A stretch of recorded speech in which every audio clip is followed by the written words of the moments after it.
Hello friends, कैसे हैं आप सभी। उम्मीद करती हूँ आप सभी अच्छे होंगे। दोस्तों, आज की वीडियो में हम बात करेंगे सीटेट फॉर्म भरने से पहले ज़रूरी सूचना। तो अगर आप सीटेट फॉर्म भरना चाहते हैं तो आप इस वीडियो को एंड तक ज़रूर देखिएगा। तो चलिए दोस्तों, आज के डिस्कशन को शुरू करते हैं। अगर सीटेट एग्ज़ाम की बात की जाए तो सीटेट एग्ज़ाम का नोटिफिकेशन जारी कर दिया गया है और आपकी आवेदन प्रक्रिया 3 नवंबर से शुरू हो चुकी हैं, जो 23 नवंबर तक चलेंगी। और दोस्तों, अगर एग्ज़ाम डेट की बात की जाए, एग्ज़ाम डेट है 21 जनवरी को आपका पेपर होगा। तो देखिए दोस्तों, सीटेट एग्ज़ाम प्रिपरेशन के लिए आपके पास 2 से ढाई महीना है और 2 से ढाई महीने में आप सीटेट एग्ज़ाम की बहुत अच्छी तैयारी कर सकते हैं। चाहे फिर आप पेपर 1 और पेपर 2 दोनों की तैयारी कर रहे हैं या फिर आप पेपर 1 की ही तैयारी कर रहे हैं।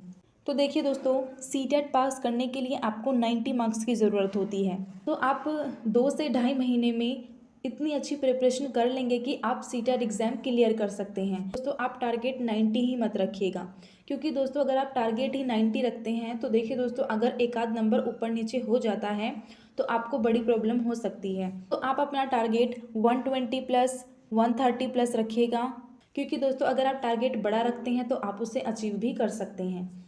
और दोस्तों, आपके पास इतना टाइम है कि आप सीटेट एग्ज़ाम को बहुत अच्छे नंबरों से पास कर सकते हैं। तो देखिए दोस्तों, अगर आप सीटेट की बिल्कुल फ्री में प्रिपरेशन करना चाहते हैं तो आप हमारे चैनल लेट्स स्ट्राइव को सब्सक्राइब कीजिए। दोस्तों, हम अपने चैनल लेट्स स्ट्राइव पर सीटेट की बिल्कुल फ्री में प्रिपरेशन करा रहे हैं, जिसमें हम सीडीपी की एक क्लास कर चुके हैं। दोस्तों, इस क्लास से आपको सीडीपी के 3 टॉपिक्स एक साथ क्लियर हो जाएंगे। तो यानी कि सीडीपी के 3 टॉपिक्स को आप एक साथ पढ़ पाएंगे। तो दोस्तों, आप इस वीडियो को ज़रूर देखिएगा और अपने सभी फ्रेंड्स के साथ शेयर कीजिएगा। तो चलिए दोस्तों, आज का डिस्कशन हम शुरू करते हैं। देखिए दोस्तों, अगर आप सीटेट फॉर्म भर रहे हैं, चाहे आप पेपर 1 भर रहे हों या आप पेपर 2 भर रहे हैं या आप पेपर 1 और पेपर 2 दोनों ही साथ में भर रहे हैं, तो देखिए दोस्तों, एग्ज़ाम फॉर्म आपको बहुत ध्यान से भरना है। सबसे पहले चीज़ आपको याद रखना है नेम, यानी कि आपके फॉर्म में आपका नाम सही होना चाहिए। क्योंकि दोस्तों, अगर आपके सीटेट फॉर्म में कोई आपके नेम में, आपके डीओबी में कोई मिस्टेक हो जाती है तो उसको ठीक कराने में आपको काफ़ी टाइम लग जाता है। जब आप अपना सीटेट फॉर्म भरते हैं तो आप अपना नेम उसमें अच्छे से चेक करके तब भरिएगा। क्योंकि देखिए दोस्तों, अगर आपके सीटेट फॉर्म में आपका नेम गलत हो जाता है और दोस्तों जिसकी वजह से शायद आपकी परीक्षा भी छूट सकती है। अब हम बात करते हैं डीओबी की, यानी कि डेट ऑफ बर्थ। तो देखिए दोस्तों, सीटेट फॉर्म को भरते टाइम आप डीओबी को बहुत ही ध्यान से भरिएगा, क्योंकि दोस्तों अगर आपकी डीओबी गलत हो जाती है तो आपको एक सीटेट एग्ज़ाम में बैठने नहीं दिया जाता है, आपको सीटेट एग्ज़ाम से बाहर कर दिया जाता है, क्योंकि वहाँ पर दोस्तों डीओबी भी चेक की जाती है। तो दोस्तों, यहाँ मैं आपको सजेशन करूँगी कि आप 10th क्लास की मार्कशीट से आप इन सभी को भरिएगा। यानी कि आपकी 10th की मार्कशीट में जो भी आपका नेम है, जो भी आपकी डीओबी है, जो भी आपका फादर नेम है, वही सब आप सीटेट फॉर्म में मेंशन कीजिएगा। अब हम बात करते हैं 3rd नंबर पर लैंग्वेज फर्स्ट और लैंग्वेज सेकंड की। तो देखिए दोस्तों, काफ़ी बच्चों को यहाँ पर कन्फ्यूजन रहता है कि वो लैंग्वेज फर्स्ट कौन सी लें और लैंग्वेज सेकंड कौन सी लें। सीटेट फॉर्म को भरने से पहले ही आपको ये डिसाइड कर लेना होगा कि आपको लैंग्वेज फर्स्ट में कौन सी लेनी है और लैंग्वेज सेकंड आपको कौन सी लेनी है। देखिए दोस्तों, मैं यहाँ आपको सजेस्ट करूँगी कि आप लैंग्वेज फर्स्ट हिंदी लीजिएगा और लैंग्वेज सेकंड इंग्लिश लीजिएगा। क्योंकि देखिए दोस्तों, लैंग्वेज फर्स्ट का जो इंग्लिश में पोइट्री सेक्शन आता है, उसमें पोइट्री सेक्शन में जो पैसेज आता है वो काफ़ी हार्ड होता है हिंदी के कंपैरेटिव में। तो देखिए दोस्तों, आप सभी इतनी हिंदी तो जानते ही होंगे कि आप एक पोइट्री का हिंदी में, यानी कि एक कहानी के पैसेज को आप सोल्व कर सकें। दोस्तों, अगर आप लैंग्वेज फर्स्ट हिंदी लेते हैं तो इससे आपके कई मार्क्स कटने से बच जाते हैं।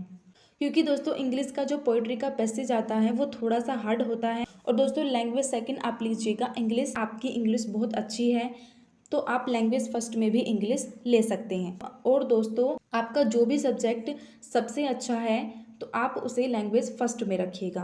अब हम बात करते हैं पेपर टाइमिंग के बारे में। तो इस बार सीटेट में पेपर टाइमिंग को लेकर एक बहुत बड़ा बदलाव किया गया है। तो देखिए दोस्तों, वो बदलाव क्या है। तो देखिए दोस्तों, पहले क्या होता था, पेपर 1 फर्स्ट शिफ्ट में होता था और पेपर 2 सेकंड शिफ्ट में होता था, लेकिन इस बार ऐसा नहीं है। इस बार क्या हुआ है कि पेपर 2 आपका फर्स्ट मीटिंग में होगा और पेपर 1 आपका सेकंड मीटिंग में होगा। तो देखिए दोस्तों, पेपर टाइमिंग का चेंजेस आपको पता होना बहुत ज़रूरी है, क्योंकि तो जब से सीटेट की परीक्षाएं हो रही हैं तब से यही होता है कि पेपर 1 आपका फर्स्ट मीटिंग में होता है और पेपर 2 आपका सेकंड मीटिंग में होता है। लेकिन इस बार ऐसा नहीं है, इस बार आपका पेपर 2 फर्स्ट मीटिंग में होगा और पेपर 1 आपका सेकंड मीटिंग में होगा। अब हम बात करते हैं 5th पॉइंट की, एसएसटी या मैथ साइंस। देखिए दोस्तों, पेपर 2 में आपको एसएसटी या मैथ साइंस में से कोई भी एक चूज करना होता है। तो देखिए दोस्तों, जिन बच्चों ने बीए किया हुआ है उन्हें पेपर 2 में एसएसटी लेना होता है, और जिन बच्चों ने साइंस से किया हुआ है वो मैथ और साइंस ले सकते हैं। दोस्तों, यहाँ पर सब्जेक्ट कॉम्बिनेशन बनता है, यानी कि आपको एसएसटी या मैथ आपकी ग्रेजुएशन के अकॉर्डिंग मिलता है। अगर आपने ग्रेजुएशन एसएसटी से किया हुआ है तो आपको एसएसटी लेना होगा, और अगर आपने मैथ साइंस यानी कि साइंस साइड से किया हुआ है आप मैथ साइंस ले सकते हैं। तो दोस्तों, आप इस चीज़ का भी ध्यान रखिएगा और अपनी एलिजिबिलिटी के अकॉर्डिंग ही आप अपने सब्जेक्ट को चुनिएगा। अब हम बात करेंगे बीएड और डीएलएड वाले कौन सा फॉर्म भरें, यानी कि बीएड वाले पेपर फर्स्ट भर सकते हैं या नहीं, और डीएलएड वाले पेपर फर्स्ट और पेपर सेकंड में से कौन सा भर सकते हैं। तो चलिए दोस्तों, इसको समझते हैं। देखिए दोस्तों, बीएड वाले पेपर सेकंड भरेंगे, लेकिन बीएड वाले पेपर 1 नहीं भरेंगे। दोस्तों, अगर आपसे कोई ये कह रहा है कि बीएड वाले पेपर 1 भी भर सकते हैं तो दोस्तों ये बिल्कुल झूठ होगा, यानी कि बीएड वाले पीआरटी पोस्ट में एलिजिबल नहीं होंगे। तो दोस्तों, बीएड वाले पेपर 1 नहीं भरेंगे। और अगर हम बात करें डीएलएड वालों की, तो डीएलएड वाले पेपर 1 और पेपर 2 दोनों भर सकते हैं। डीएलएड के साथ ग्रेजुएशन भी मांगा जाता है। तो दोस्तों, अगर आपने डीएलएड कर ली है या आप डीएलएड कर रहे हैं, यानी कि अगर आप डीएलएड में अपीयरिंग है या आपने डीएलएड पास कर ली है, तो भी आप सीटेट का एग्ज़ाम भर सकते हैं। उसमें से पेपर 1 और पेपर 2 आप कोई सा भी भर सकते हैं। दोस्तों, अगर आपको ये वीडियोस पसंद आती हैं तो प्लीज़ दोस्तों वीडियो को लाइक कीजिए और अपने सभी फ्रेंड्स के साथ शेयर कीजिए। और दोस्तों, अगर आप सीटेट की बिल्कुल फ्री में प्रिपरेशन करना चाहते हैं तो आप हमारे चैनल को सब्सक्राइब कीजिए और बेल आइकन को प्रेस कीजिए, ताकि आपको नोटिफिकेशन टाइम पर मिल सके। दोस्तों, अगर आप सभी क्लासेस का पीडीएफ चाहते हैं तो आप हमारे टेलीग्राम चैनल को ज्वाइन कीजिए। टेलीग्राम चैनल का नाम है लेट्स स्ट्राइव ऑफिशियल 19।